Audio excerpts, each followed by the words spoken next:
sa labas ng pinto. Nang makita ito ni Ashley at ng dalawa pang babae, napatakip sila ng bibig sa gulat. Paano nangyari ito? Si Steele ay hindi lumuluhod sa harap ni Miss Clarke, ngunit sa halip ay baligtad. Hindi man lang tumagal ng 1 minuto. 1 segundo pagkatapos nilang magkita, lumuhod si Miss Clarke.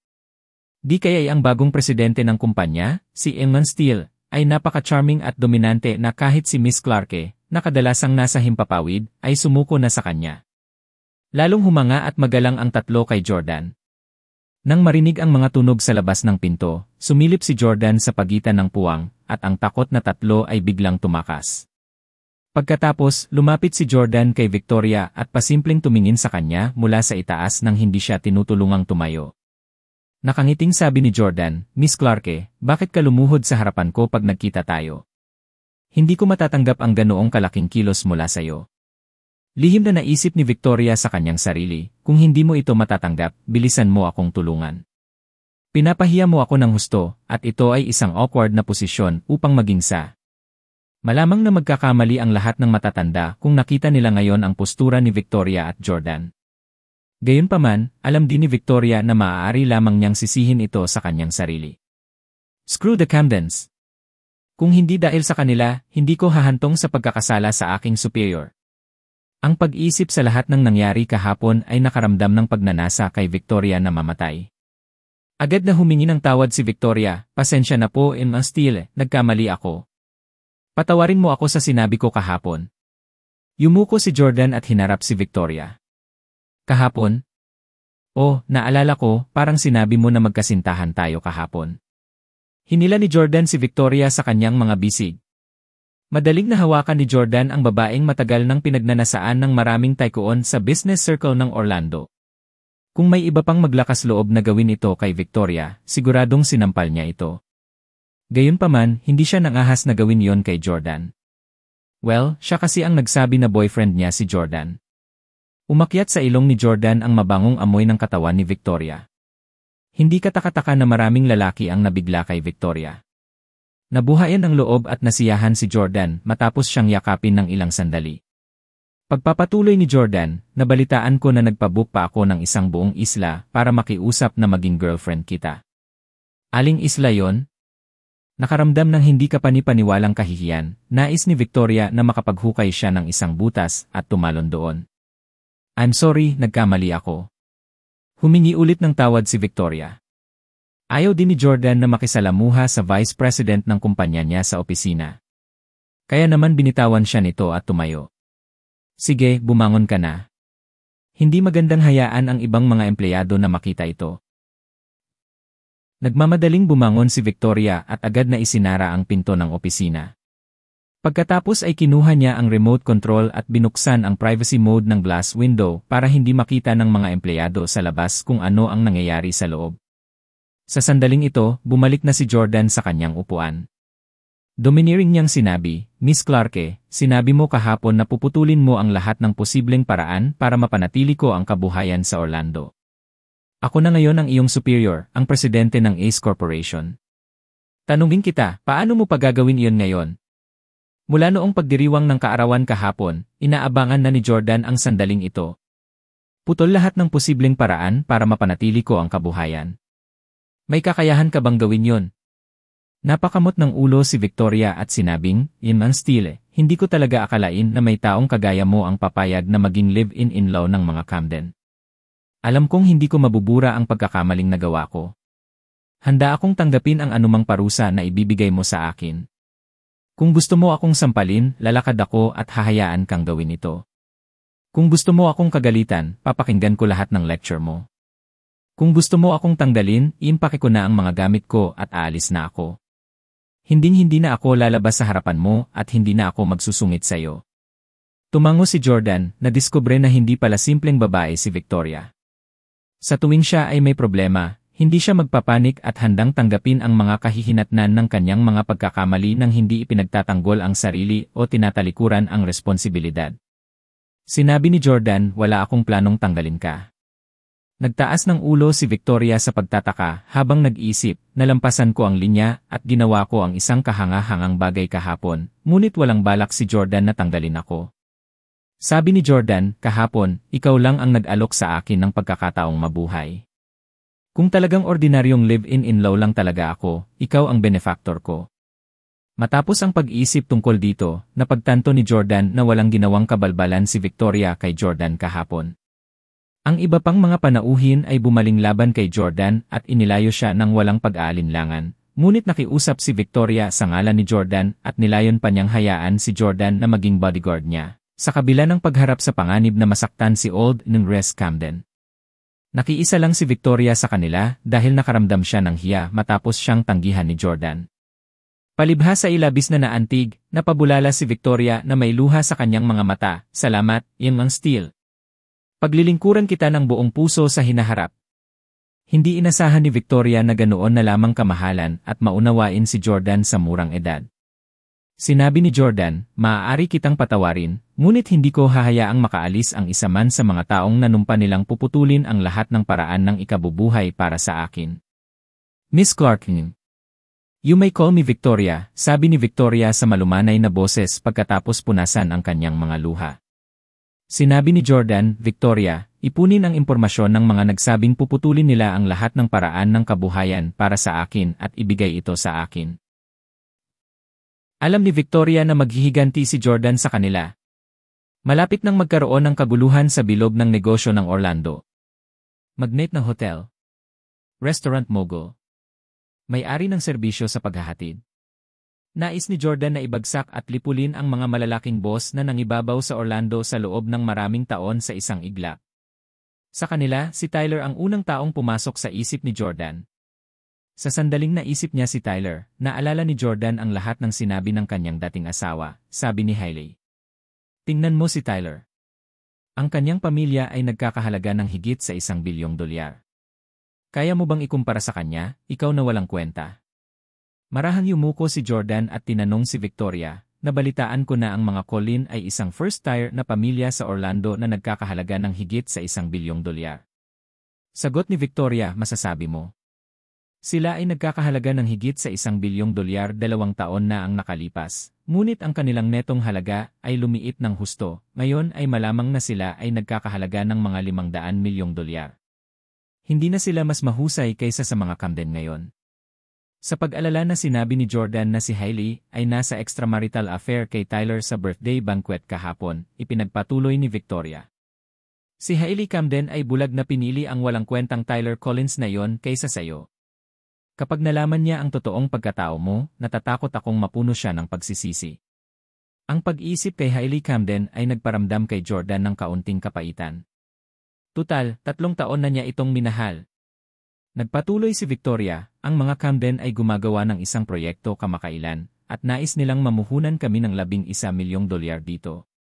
Nag-alok sila sa akin ng maraming benepisyo, ngunit tatanggihan ko sila ngayon at sasabihin sa kanila na kalimutan ang tungkol sa pakikipagtulungan sa Ace Corporation. Noong una ay gusto ni Victoria na gawin ang pakikipagtulungan, ngunit alam niyang hindi maganda ang pakikitungo ni Jordan sa mga Camden. Dahil dati siyang live-in na manugang ng mga Camden, na pinalayas nila pagkatapos, paano siya magiging handa na makipagtulungan sa kanila? Sa kanyang pagtataka, sinabi ni Jordan, gumawa ka ng maraming kasinungalingan tungkol sa akin kahapon, ngunit may isang bagay na tama ka tungkol sa pinaghiwalay ko ang trabaho at personal na buhay. Kaya hindi ko ibuboykot ang mga Camden sa negosyo dahil lang sa personal kong relasyon sa kanila. Ipakita sa akin ang panukala ng proyektong iyon. Medyo nagulat si Victoria, at naisip niya sa sarili niya na si Jordan ay talagang may moral na katangian. Ihahatid na kita ngayon. Tumalikod na si Victoria at aalis na sana. Kalimutan mo na, sasamahan kita at sabay check sa opisina mo. Gusto kong makita kung puno ng bango ang opisina ng isang dakilang dilag na tulad mo. Tumayo si Jordan sa kanyang upuan at sinundan si Victoria. Samantala, balisang naghihintay pa rin si Tyler sa lobby ng unang palapag. Hindi pa siya umaalis. Gusto niyang umakyat at tingnan kung ano ang nangyayari, ngunit hindi niya magawa ng walang access card. Hey, M. Collins. Isang babaeng empleyado ng Ace Corporation ang biglang nagkusa na maglakad patungo kay Tyler. Tumingin si Tyler sa kanya, ngunit hindi niya kilala kung sino siya. Tumawa ang ginang at sinabing, M. Collins, siguradong hindi mo nakakalimutan kung sino ako, di ba? Nakakalungkot talaga. Binili mo ako ng inumin sa Lynx Bar noong isang araw. Pagkatapos, nagpunta tayo sa... Nagsaya ka sa akin buong gabi. Noon lang naalala ni Tyler na may one-night stand siya dati.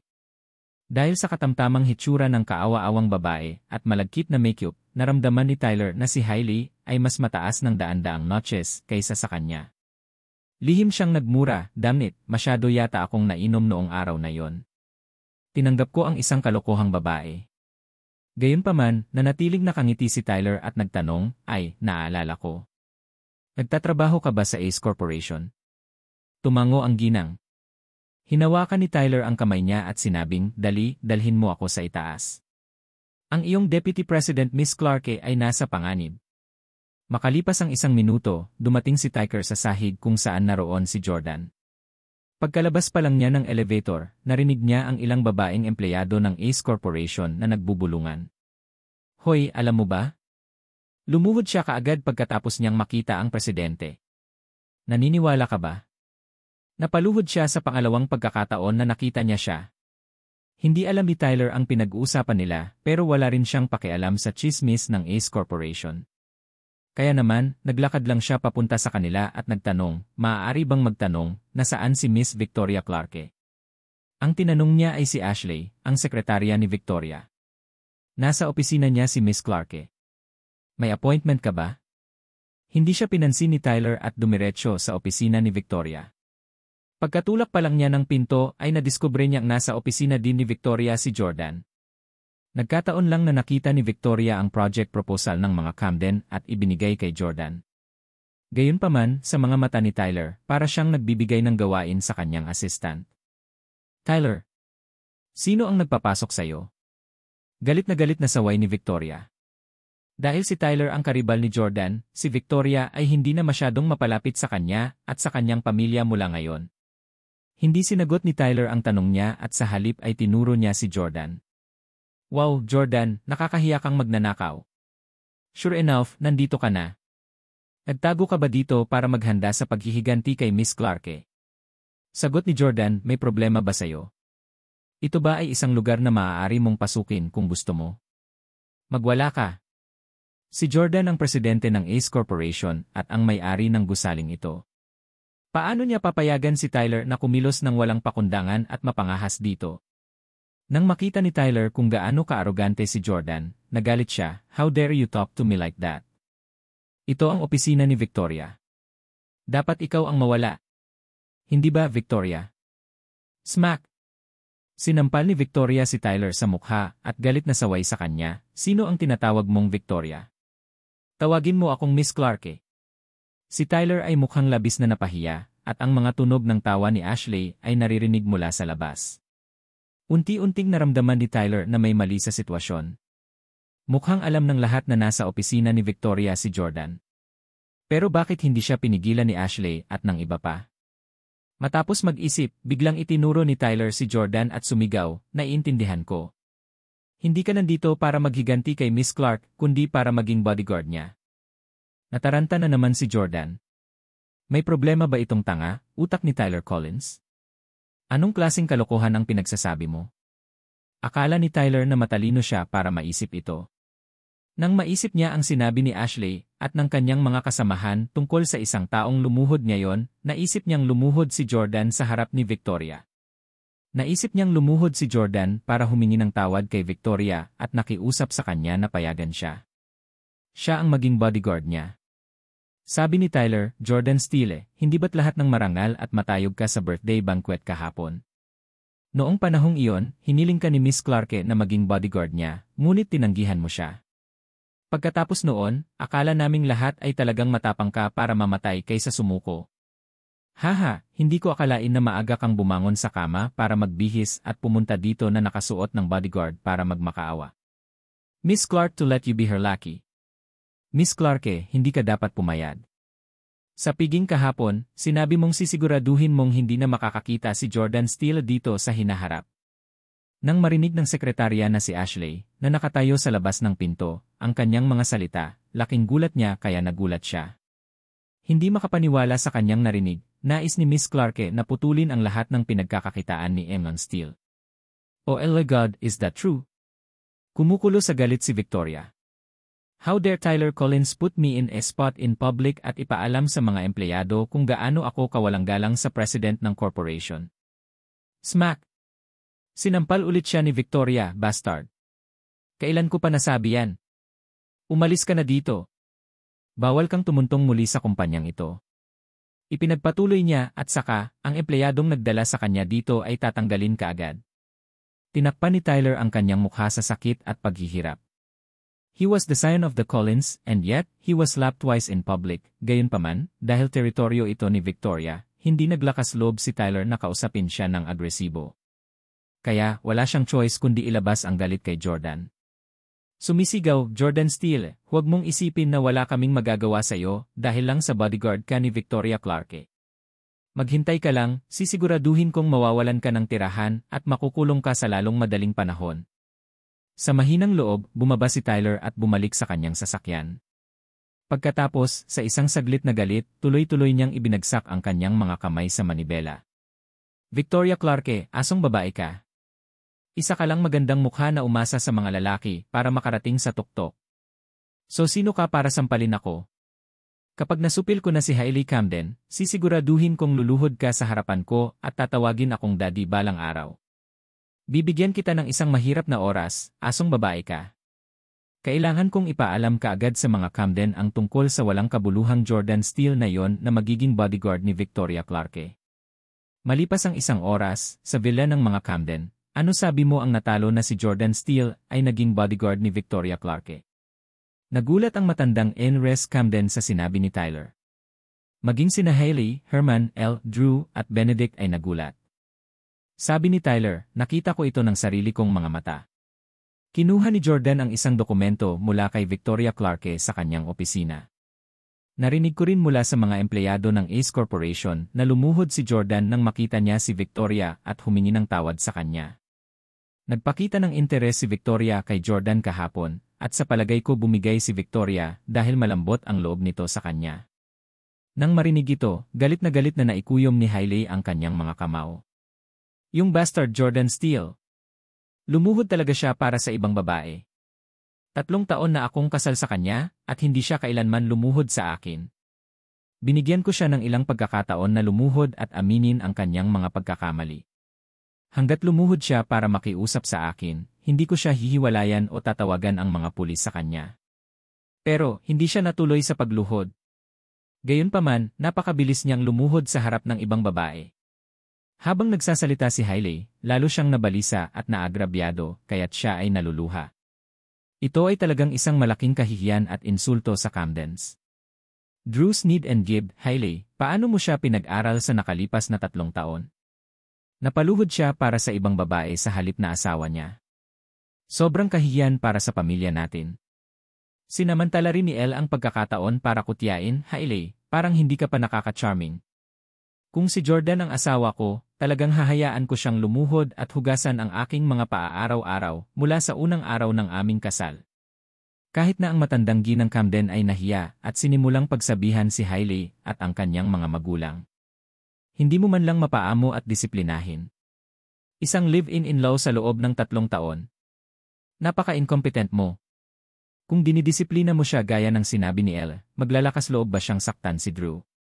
Lalo pang hinigpitan ni Hailey ang kanyang mga kamao at tumahol, kung bibigyan pa ako ng isa pang pagkakataon na gawin siyang asawa, papaluhod ko siya sa harapan ko simula umaga hanggang gabi. Sa kasamaang palad, sa nakalipas na 3 taon, masyado akong naging mabait sa kanya. Sa katunayan, sa nakalipas na 3 taon, maganda ang pakikitungo ni Hailey kay Jordan. Kung hindi siya mahuhulog sa kanya. Gayunpaman, ngayon ay tila pinagsisihan ni Hailey ang pagiging banayad sa kanya. Nakaramdam ng hiya si Hailey dahil nagawa ni Victoria na mapaluhod si Jordan sa kanyang harapan habang siya ay hindi. Ang tao ang pinaka-naiinggit niya ngayon ay si Victoria. Sabi ni Hailey, Lola, binalikan ni Victoria Clarke ang kanyang mga sinabi.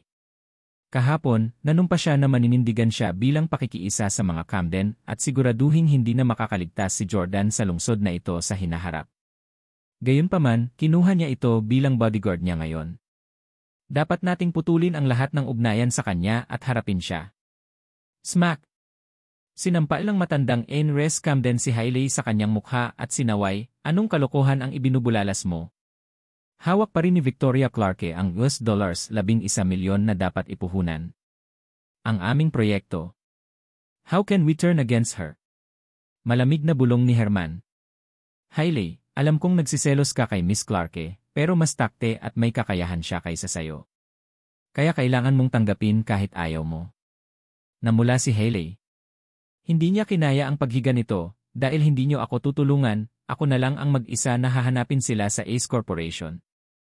Dapat nating putulin ang lahat ng ugnayan sa kanya at harapin siya. Smack! Sinampal ng matandang Ain-Res Camden si Hailey sa kanyang mukha at sinaway, anong kalokohan ang ibinubulalas mo? Hawak pa rin ni Victoria Clarke ang $11 milyon na dapat ipuhunan. Ang aming proyekto. How can we turn against her? Malamig na bulong ni Herman. Hailey, alam kong nagsiselos ka kay Miss Clarke, pero mas takte at may kakayahan siya kaysa sayo. Kaya kailangan mong tanggapin kahit ayaw mo. Namula si Hailey. Hindi niya kinaya ang paghiga nito, dahil hindi niyo ako tutulungan, ako na lang ang mag-isa na hahanapin sila sa Ace Corporation. Dapat nating putulin ang lahat ng ugnayan sa kanya at harapin siya. Smack! Sinampal ng matandang Ain-Res Camden si Hailey sa kanyang mukha at sinaway, anong kalokohan ang ibinubulalas mo? Hawak pa rin ni Victoria Clarke ang $11 milyon na dapat ipuhunan. Ang aming proyekto. How can we turn against her? Malamig na bulong ni Herman. Hailey, alam kong nagsiselos ka kay Miss Clarke, pero mas takte at may kakayahan siya kaysa sayo. Kaya kailangan mong tanggapin kahit ayaw mo. Namula si Hailey. Hindi niya kinaya ang paghiga nito, dahil hindi niyo ako tutulungan, ako na lang ang mag-isa na hahanapin sila sa Ace Corporation.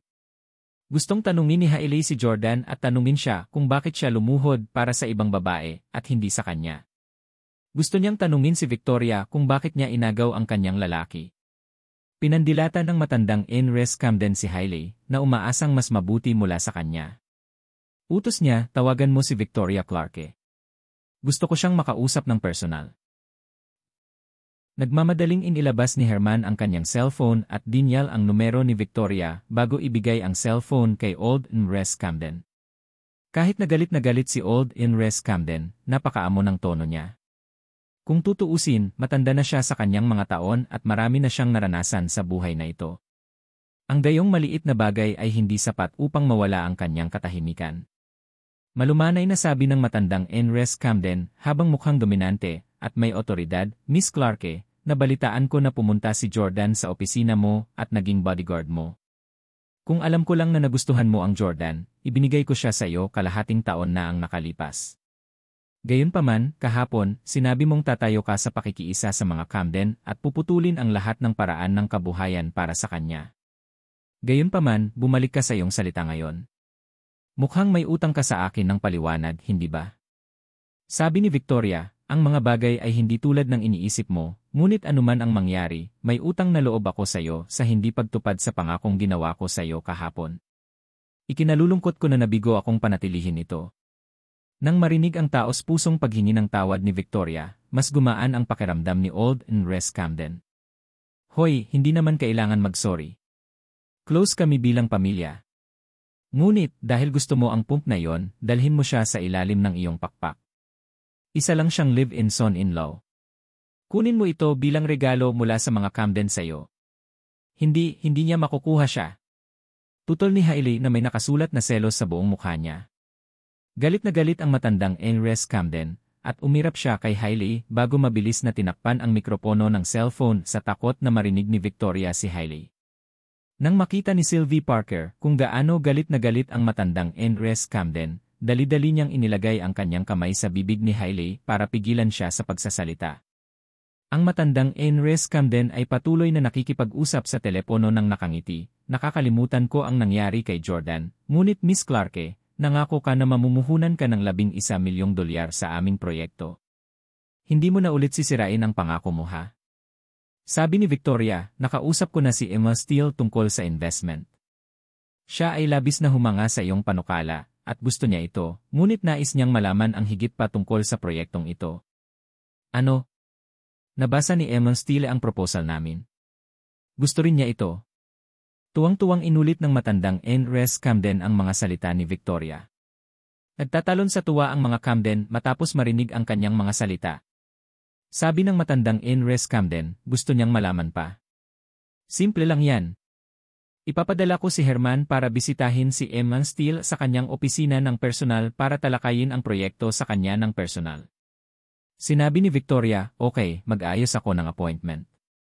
Tuwang-tuwang sinabi ng matandang Enres Camden, salamat, Miss Clarke, talagang padadalhan kita ng regalo bilang pasasalamat sa iyo pagkatapos maayos ang usaping ito. Matapos ibaba ang tawag, ang matandang Enres Camden ay ngumiti ng malawak, kaya't ang kanyang mga kulubot ay naging mas malinaw din. Herman, nabasa na ni Ellen Steele ang aming project proposal. Ihanda mo ang sarili mo. Si Miss Clarke ay magsasaayos ng pagpupulong sa pagitan mo at ni Emma Steele anumang oras. Pagdating ng panahon, dapat maganda ang performance mo sa harap ni Emma Steele at siguraduhin mong hindi ka manggugulo. Tuwang-tuwa rin si Herman. Rest assured, Mom, siguradong susuyuin ko si Emma Steele kapag nakilala ko siya. Gagawin kong walang kapantay ang aming proyekto. Hahaha. Ngunit ngayong subordinate na ni Miss Clarke si Jordan, itatapon na lang ba natin ang usapin tungkol sa pagnanakaw niya sa atin? Malamig na yumuko ang matandang Enres Camden at sinabing, bakit pabayaan? Ipagpatuloy ang pagsisiyasat sa pagnanakaw ni Jordan ng relo at hanapin sa akin ang lahat ng ebidensya. Pagdating ng panahon, magagamit natin ang ebidensya para parusahan siya ayon sa mga alituntunin ng pamilya, ipakulong siya, o bigyan ng pabor si Victoria Clarke. Biglang sumingit si Drew, Lola, nalaman ko na po na binenta niya ang relo sa isang gangster. Ang matandang Enres Camden ay tumango bilang kasiyahan at sinabing, mahusay, hanapin mo ako ng ebidensya.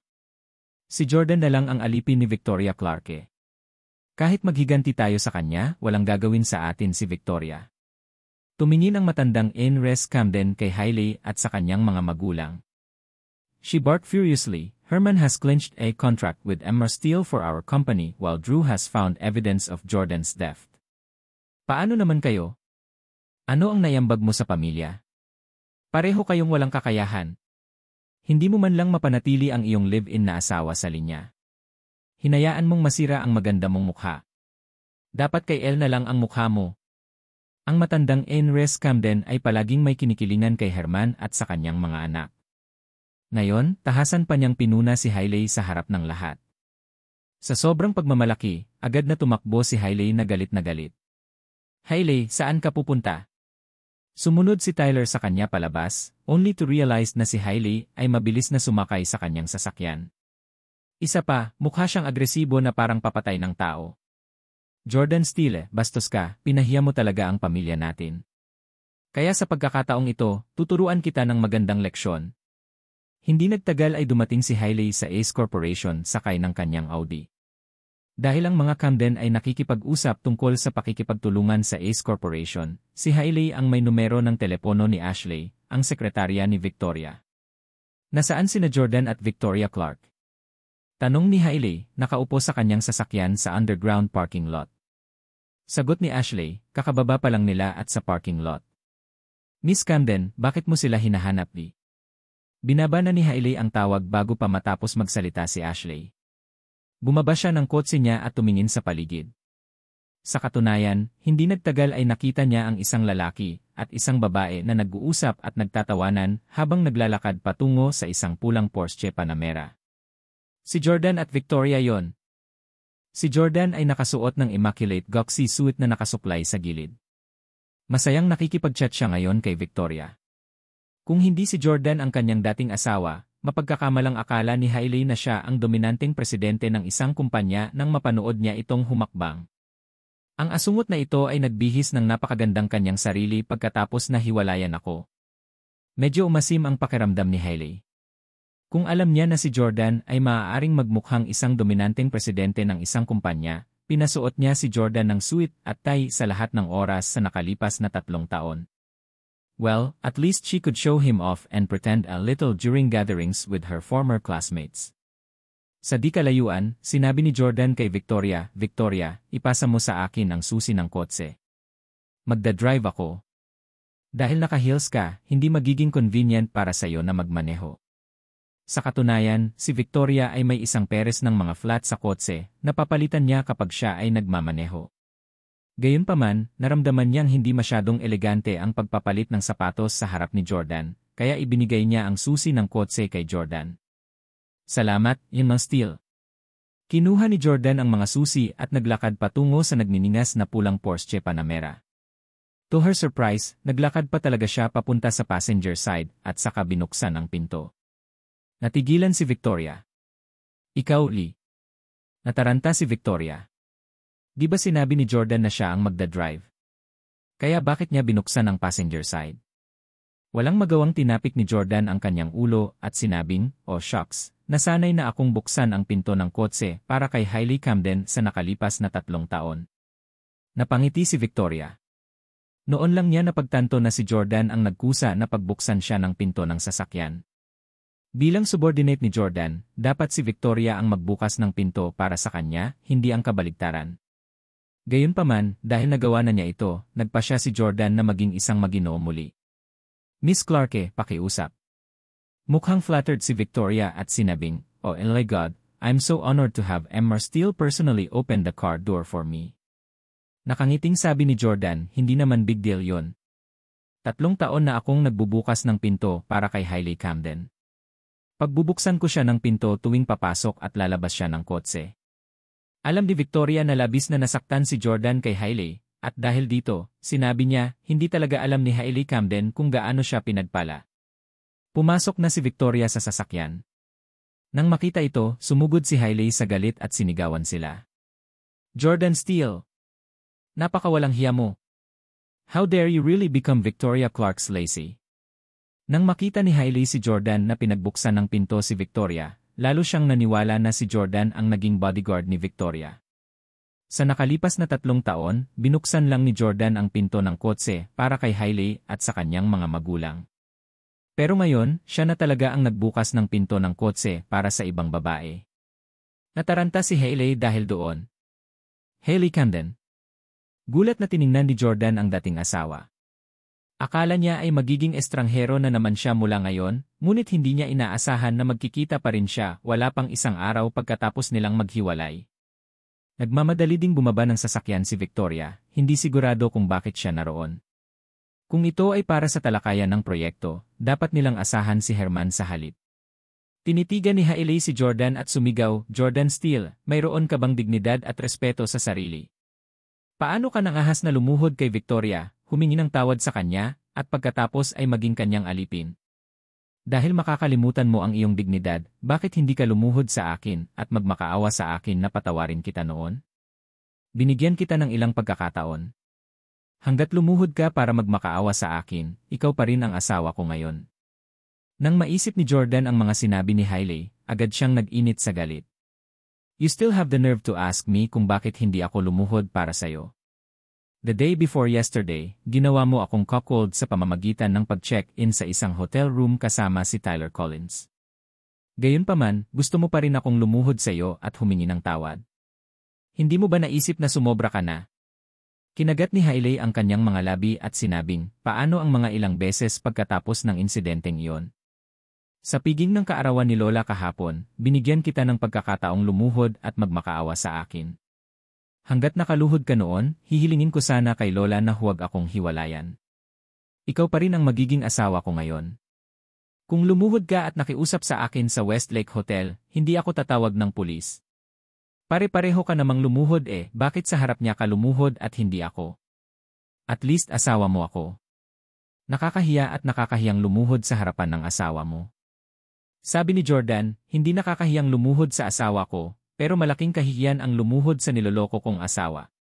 May nagawa ka na para pabayaan ako, pero imbes na lumuhod ka at humingi ng tawad sa akin, pinaluhod mo ako at nakiusap sa'yo. Talagang inispoiled kita sa nakalipas na 3 taon. Pati si Hailey ay nagalit din, inispoil mo ako bulok. More like spoiled you. Hindi dapat ako naging ganito kabait sa iyo at naging dahilan para maging napakaloles mo ngayon. Ngayon, sinisisi ako ng pamilya ko sa hindi pagtupad sa iyo. Kung alam ko lang, pinaluhod na sana kita at hinugasan ang paa ko araw-araw." Smack! Isang malakas na sampal ang dumapo sa maselang at magandang mukha ni Hailey. Napatulala, napaangat ng ulo si Hailey nang makitang ang sumampal sa kanya ay si Victoria. Hindi na makatiis pa, nabigla si Victoria, Hailey Camden. Ikaw ang nanloko, pero imbes na pagmuni-muniin mo ang sarili mo, sinabi mo ang mga ganyan. Bilang babae, hindi ka ba nahihiya? Inilagay ni Hailey ang isang kamay sa kanyang magandang mukha at galit na nagtanong, ikaw. How dare you slap me? Malamig na yumuko si Victoria at sinabing, dapat ba akong pumili ng tamang oras at araw para sampalin ka? Hindi man lang natakot si Victoria kay Hailey. Si Hailey ay hindi maihahambing kay Victoria dahil sa kanyang kawalan ng katayuan sa industriya ng negosyo sa Orlando dahil ang kanyang pamilya ay walang paggalang sa kanya. Hindi nangahas si Hailey na kalabanin si Victoria dahil hindi siya katapat sa panginibabaw at kakayahan ng huli. Mukhang labis na naagrabyado, nagtanong siya ng may luha sa kanyang mga mata, ninakaw mo ang aking lalaki, at ngayon ay sinampal mo ako. Nang makita kung gaano kahabag-habag si Hailey habang siya ay humihikbi, medyo emosyonal si Jordan. Itinuring siya ni Jordan na parang isang prinsesa, pinaglingkuran siyang parang reyna, at pinrotektahan siya bilang isang mahalagang hiyas sa nakalipas na 3 taon. Kaya naman, hindi pa siya naagrabyado ng ganito. Kung may nangahas mang sampalin si Hailey noong nakaraan, hinding-hindi sila ililigtas ni Jordan. Gayunpaman, alam ni Jordan na sinampal ni Victoria si Hailey para tumayo para sa kanya. At saka, dinala ni Hailey ang lahat sa sarili niya. Idiniin ni Jordan ang kanang kamay sa balikat ni Victoria at sinabing, kalimutan mo na ito.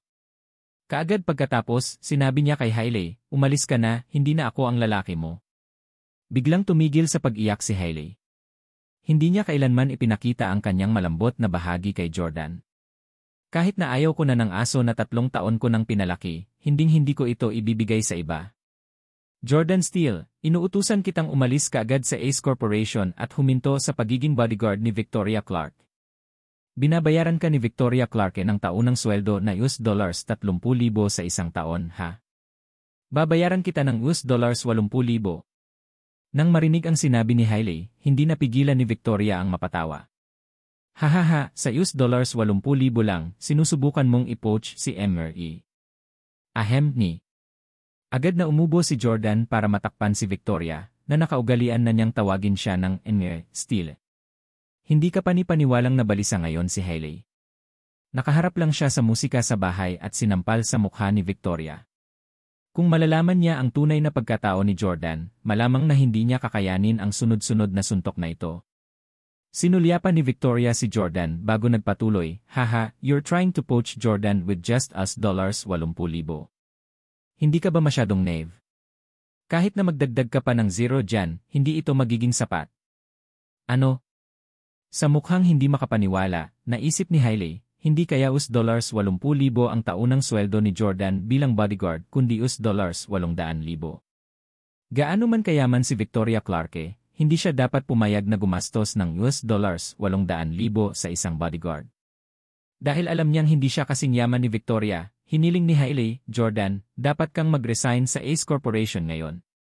Sinasabi ko sa iyo, nakahanap na si Drew ng ebidensya ng pagnanakaw mo sa relo, at kapag ibigay na natin ito sa pulis, hahatulan ka nila ng pagkakulong. Dahil ikinasal tayo, hindi ko nais na gugulin mo ang pinakamahusay na oras ng iyong kabataan sa likod ng mga bar. Kung makikinig ka sa akin at iiwan mo si Victoria Clark para sumama sa akin sa bahay at maging bodyguard ko, maaari kong kunin si Drew na palayain ka. Not bothered at all, Jordan retorted, thank you for your kind offer, but I really can't be your bodyguard. Hindi ko kayang protektahan ka habang pinapanood kang nakakakuha ng kwarto kasama ng ibang lalaki. Kung si Drew Camden ay may ebidensya laban sa akin, maaari siyang malayang magsampa ng kaso ayon sa gusto niya. Pagkatapos sabihin ang kanyang piraso, sumakay si Jordan sa driver's seat ng Porsche at umalis kasama si Victoria sa tabi niya. Jordan, bawal kang umalis. Nang makitang umalis si Jordan, galit na galit si Hailey kaya sinimulan niyang itapak ang kanyang mga paa. Ano ang isang adulterous Perez? Hindi kayang bayaran ni Victoria Clark si Jordan ng $800,000 para lang maging bodyguard niya. Gusto niya sigurong maging manliligaw din siya. Wow, Victoria Clark, nanliligaw ka na sa presidente ng kumpanya mo pero nakikipag-hook ka pa rin sa ibang lalaki. Gayunpaman, mayroon kang pisngi na tawagin akong walang hiya. Ikaw ang walang hiya. Ang kulit din ni Jordan. Alam niyang may boyfriend na si Victoria Clarke, pero kusa pa rin siyang pumayag na maging manliligaw nito. Dahil kaya niyang tiisin si Victoria Clarke na magkaroon ng ibang lalaki, bakit hindi niya magawa ang parehong kompromiso sa akin? Ganyan double standards. Siya ang kamatayan ko. Paano ako mas mababa kay Victoria Clarke? Peter Street. Doon nakatira ang mga mahihirap, pati na rin ang mga malalaking amo. Matagal nang naninirahan doon ang kilalang big boss na si Salvatore. Sa sandaling ito, narating na ni Drew ang Peter Street at ipinakilala sa maalamat na Salvatore. Hello, yung Salvatore, tawag ni Drew nang makita niya ang isang matipuno at may tatoo na lalaki na may maduming dreadlocks. Si Salvatore ay kumakain ng oysters at umiinom ng beer. Sumulyap siya kay Drew at sinabing, Camden, maligayang pagdating. Sa kabila ng pagiging mabait, ipinagpatuloy ni Salvatore ang pagkain at pag-inom nang hindi man lang tumitingin kay Drew. Hindi rin na-offend si Drew. Sabi ni Drew, nandito ako para makipag-deal sa'yo, Salvatore. Mayroon akong Richard Mille na relo dito na nagkakahalaga ng higit sa $800,000 na gusto kong ibenta sa'yo sa may diskwentong presyo na $700,000. Pero hindi mo masasabi na ibinenta ko ito sa'yo. Sabihin mo lang na isang taong nagngangalang Jordan Steele ang nagbenta nito sa'yo. Matapos silipin ang sugat sa mukha ni Drew, ngumiti si Salvatore at nagtanong, si Jordan Steele ba ang nagbigay sa'yo ng pasa sa mukha mo? Awkward na tumango si Drew at sinabing, tama ka, Salvatore. Siya ang loser husband ng pinsan ko. Para sa kapakanan ng aming pamilya, hindi namin nais na gumawa ng isang malaking kaguluhan dito, ngunit hindi namin maaaring tumagal ito nakahiga. Kailangan ko siyang ilagay sa likod ng mga bar. Sumimsim ng beer si Salvatore at sinabing, hindi na kailangan pang gulo. Magpapadala lang ako ng ilang tao para tulungan kang turuan siya ng leksyon. Hindi ba't iyon ang gagawin? Bumuntong hininga si Drew at sinabing, Salvatore, magaling makipaglaban ang punk na yan. Pinilayan niya ang lahat ng propesyonal na mandirigma na ipinadala ng tatay ko para harapin siya. Oh, ganun ba? Agad na interesado si Salvatore. Magaling kaya sa martial arts ang isang tinaguriang talunan at live-in-law? Pagkatapos ng ilang pag-isip, umiling si Salvatore at sinabing, hindi kita matutulungan dyan. Binalaan tayo ni Pablo na huwag makisali sa mga gawain ng pamilya ng iba, baka tayo na lang ang makasalanan pagkatapos nilang magkasundo. Matapos tanggihan, nag-aalalang bumulala si Drew, hindi.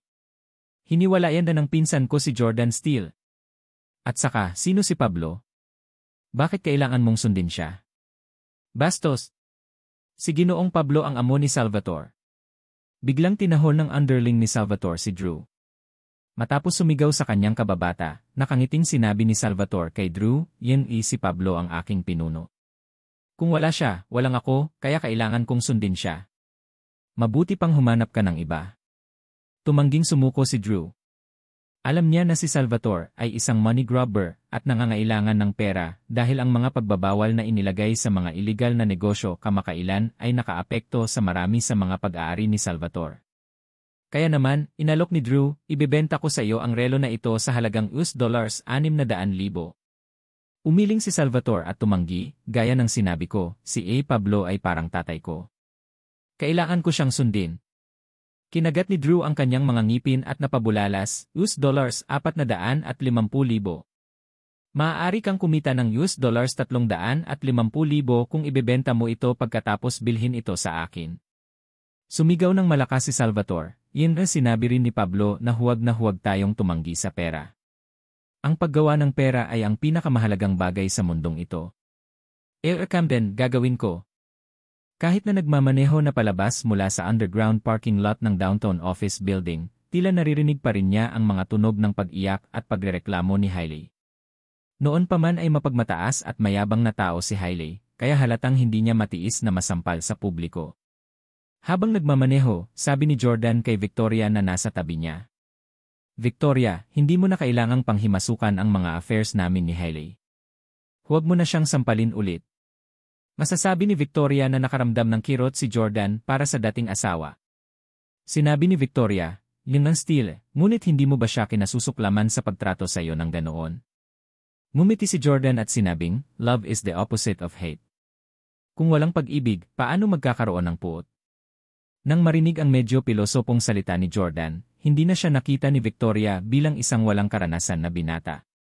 Bilang angkan ng isang prestihiyosong pamilya, ang kanyang kaalaman at ideolohiya ay hindi dapat maliitin. Si Jordan ay gwapo, galing sa mayamang pamilya, kakaiba ang pag-isip, at napakamapagmahal at mapagmahal sa mga babae. Nagsimulang mahulog si Victoria sa kanya. Dapat kong makuha ang kanyang puso. Palihim na naisip ni Victoria. Makalipas ang 12 ng minuto, dumating sina Jordan at Victoria sa isang lugar na tinatawag na Golden Pavilion. Napapaligiran ito ng mga halaman at lawa na nag-aalok ng magagandang tanawin. May isang museo na kalahating gawa sa tabi ng tila isang resort. Pagkababa ng sasakyan, tiningnan ni Jordan ang kanyang paligid at sinabing, pinaplano ng mga Camden na magtayo ng isang top-class na pribadong tirahan dito. Ang top-class private residence ay isang proyekto na hiniling ng Camdens sa Ace Corporation na mamuhunan.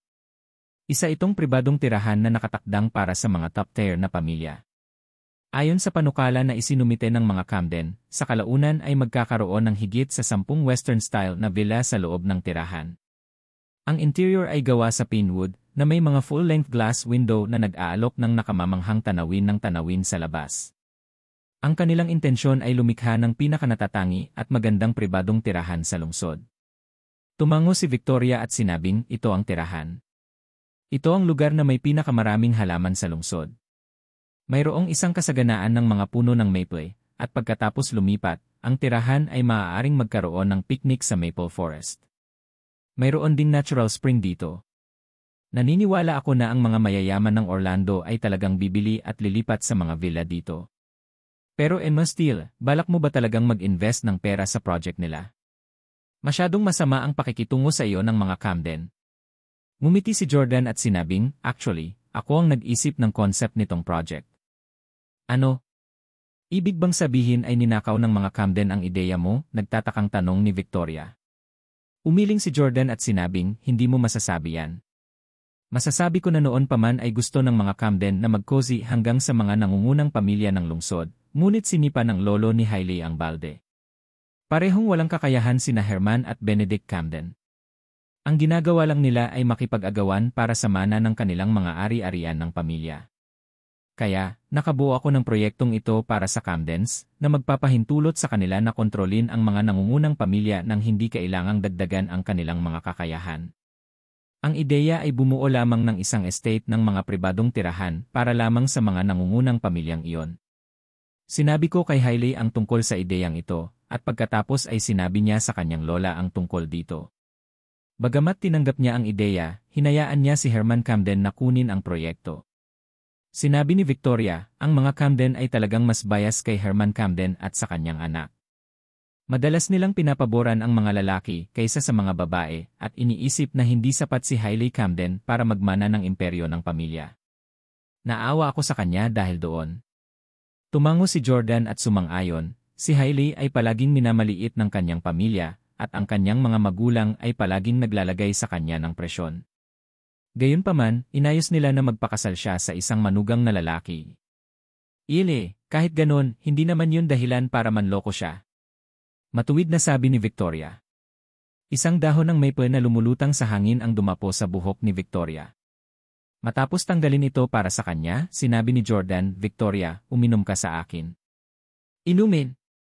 Samahan mo akong uminom. Sa New City Residential Estate, hawak ni Hailey ang isang baso ng alak kasama ang isang magandang babae sa kanyang tabi. Ang babae ay ang kanyang matalik na kaibigan, si Rachel Quinn. Kinuha ni Rachel ang baso ni Hailey mula sa kanya at nagtanong, Hailey, ano bang problema mo ngayon? Sinong bubuli sa'yo? Sabihin mo sa akin, at tuturuan ko siya ng leksyon. Naiinis na sambit ni Hailey, ang asong iyan, Victoria Clark. Sinampal niya ako. Binatukan ko lang ang aking asawang walang kakayahan, at hindi ko siya ginulo. Anong karapatan niyang sampalin ako? Sino siya sa walang kwentang Jordan na iyon? Nakangiting sabi ni Rachel, hindi mo ba narinig ang kasabihan tungkol sa pagsasaalang-alang sa nakatataas bago sila patulan? Dahil aso na ni Victoria Clarke ang dating asawa mo, paano kanya hahayaan na insultuhin siya? Inagaw muli ni Hailey ang baso ng alak at sabay lagok. She exclaimed in exasperation, masyadong walang puso si Jordan. Minsan ko lang siyang niloko, pero sinong magandang babae ang hindi kailanman nanloko sa asawa niya sa panahon ngayon? Rachel, 2 beses ka nang nanloko. Medyo nahihiya, nagsalin si Rachel ng isang baso ng alak at sumagot, bakit mo ako pinag-uusapan? Hindi naman kasi ako nahuli ng asawa ko. Ani Hailey, siya ay isang live-in na manugang na nagspong sa amin. Kahit nalaman niya, bakit hindi niya nalang tiisin? Rachel, alam mo ba? Sinabihan ko siyang lumuhod sa harapan ko, pero tumanggi siya. Gayunpaman, lumuhod siya para humingi ng tawad kay Victoria at kusa pa nga siyang naging bodyguard nito. Bakit niya ginawa yon? Mabibigyan ko rin siya ng pera. Pinaikot-ikot ni Rachel ang baso ng alak sa kanyang kamay at mumiti. Ayon sa pagkakaintindi ko kay Jordan, mahal na mahal kanya at hindi siya madaling makamove on. Tiyak na tinanggihan kanya at naging bodyguard ni Victoria Clarke para mapabilib ka. Ha? Medyo natahimik si Hailey, ngunit naguluhan siya sa sinabi ni Rachel. Paliwanag ni Rachel, pag-isipan mo. Kung gagamitin niya ang pera mo, siguradong freeloader pa rin siya, pero kung kikita siya ng sarili niyang pera sa iba, mapapaangat ang ulo niya sa harap mo. Sigurado akong sinusubukan ni Jordan na gumawa ng pangalan para sa kanyang sarili sa labas upang maging karapat-dapat siyang mag-propose sa iyo. Matapos mag-isip, unti-unting ngumiti si Hailey at sinabing, "Yeye, alam kong mahal pa rin ako ng punk na ito, pero hindi ko siya hihintayin. Anyway, ngayong hiwalay na ako, makakahanap na ako ng ibang lalaki na kompatible sa akin." Si Tyler ay mula sa isang mayamang pamilya, ngunit siya ay masyadong playboy. Hindi rin siya kasing metikuloso ni Jordan. Sabi ni Rachel, maaari kang magpakasal kay Tyler Collins at higit sa lahat ay hiwalayan mo siya kung talagang hindi magiging maayos sa huli. Maaari mong pakasalan muli si Jordan. Tiyak na sasang-ayon ang isang walang muwang na tulad niya. Tumango si Hailey at sumang-ayon. Magandang ideya. Nang makitang mas nakaka-relax si Hailey, nakipag-usap si Rachel sa kanya ng salamin. She said casually, "Why, nga pala, hindi ba laging house husband si Jordan? Bakit siya biglang nagsimulang maghatid ng mga takeout sa nakalipas na 6 na buwan?" Humigop ng alak si Hailey at pinunasan ang kanyang mga labi bago sumagot, mukhang nagkasakit siya nang maglakbay kami sa Switzerland 6 months ago. Kailangan niya ng pera para sa pagpapagamot, ngunit ayaw niyang hilingin sa amin ito, kaya nagsimula siyang magtrabaho upang kumita ng pera ng mag-isa. Oh! Hindi na nag-usisa pa si Rachel at nagpatuloy sa pag-inom kasama si Hailey. 8:08 ng umaga kinabukasan. Si Hailey, na hindi pa ganap na nahihilo, ay nakatulala na sumagot sa isang tawag sa telepono. Sa kabilang linya, sinabi ng kausap, "Hailey, pumunta ka kaagad sa kinaroroonan ni Lola.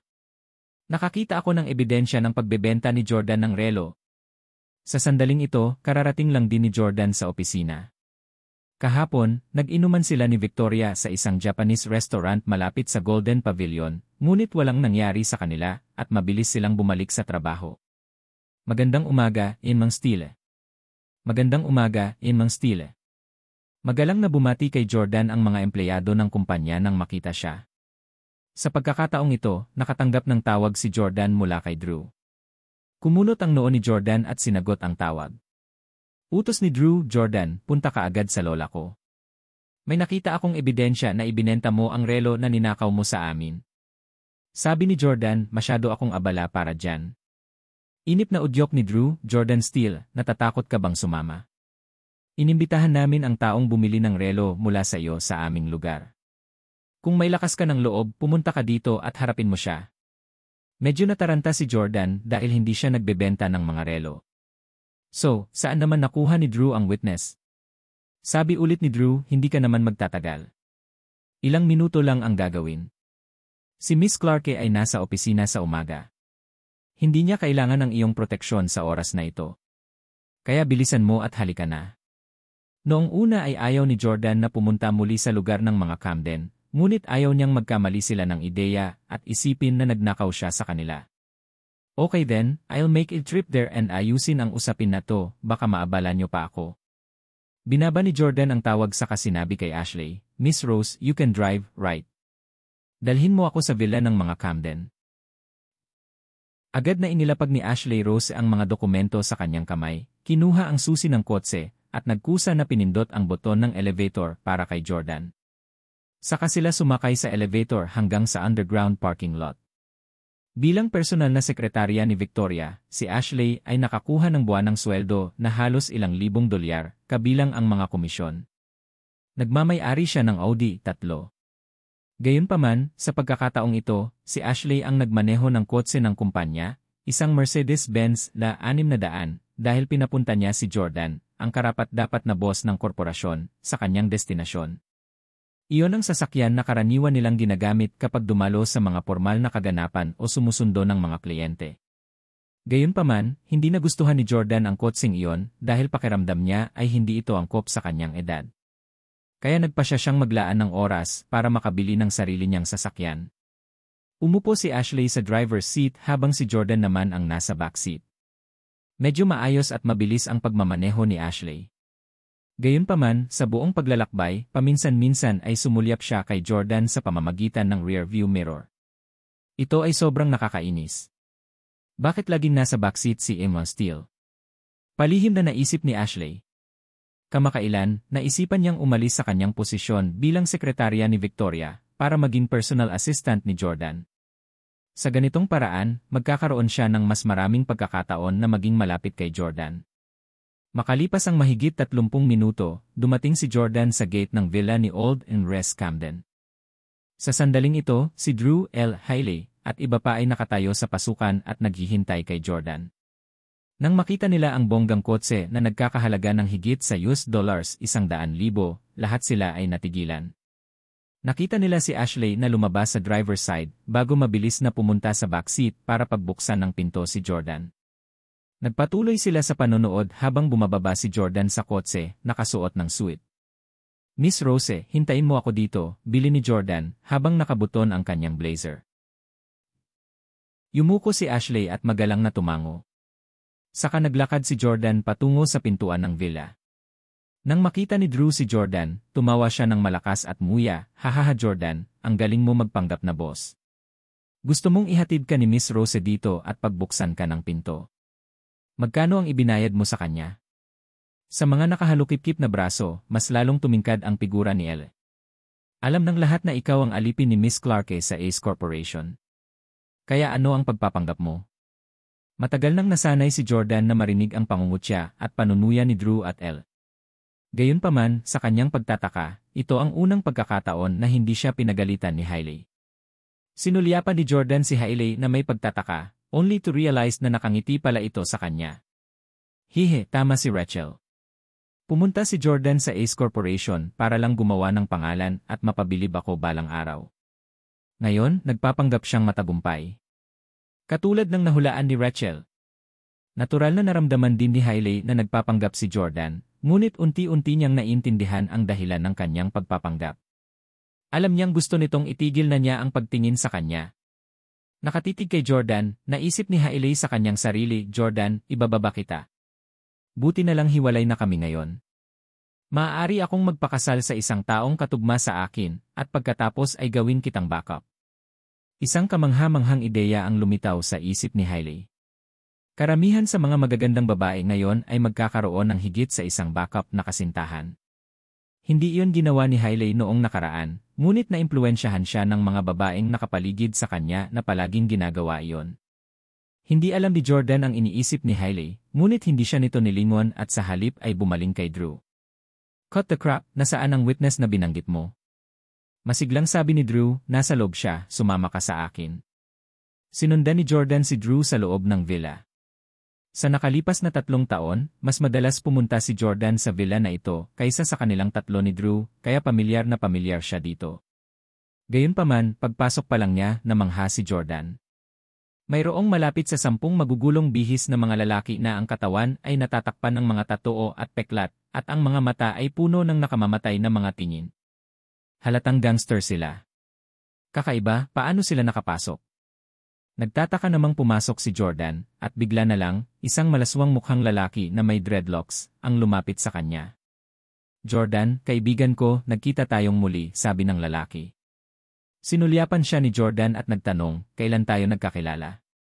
Sinabi ng lalaki, "Nakalimutan mo, 2 araw na ang nakalipas hiniling mong ibenta sa akin ang iyong relo, at binili ko ito sa iyo sa halagang $800,000. Ako si Salvador. Malamig na yumuko si Drew at sinabing, Salvatore calls the shots in Orlando. Kahit high school student kilala siya. Paanong hindi mo malalaman kung sino siya? Tiyak na natatakot kang aminin na ibinenta mo ang iyong relo kay Salvatore. Kaya pala nagpapanggap kang hindi mo siya kilala. Nang marinig ang labis na papuri ni Drew, itinaas ni Salvatore ang kanyang ulo. Hindi maiwasan ni Jordan na matuwa. Si Salvatore ang tumawag sa mga shot sa Florida. Ha, idol mo ba si Carmelo Anthony? Narinig na ni Jordan ang ganoong karaniwang kasabihan noon. So ano? Hindi inaasahan ni Salvatore na banggitin ni Jordan kung sino ang kanyang idolo. Nakangiting sabi ni Jordan, naku, wala naman masyado. Bigla ko lang naalala ang paglalaro ng basketball kasama sina Lebron at Carmelo noong nakaraan. Mga isang dekada na ang nakalilipas, madalas na inaayos ng pamilya ni Jordan na magsanay siya kasama ang ilang profesional na manlalaro upang matulungan siyang bumuo ng pangangatawan na parang mga atleta. Gayunpaman, tumanggi si Salvatore na maniwala sa kanya. Ang galing mo talagang magyabang ha. Hindi ba't ikaw ay isang hillbilly mula sa kanayunan? Tama na. Tumigil ka sa pakikipagtalo.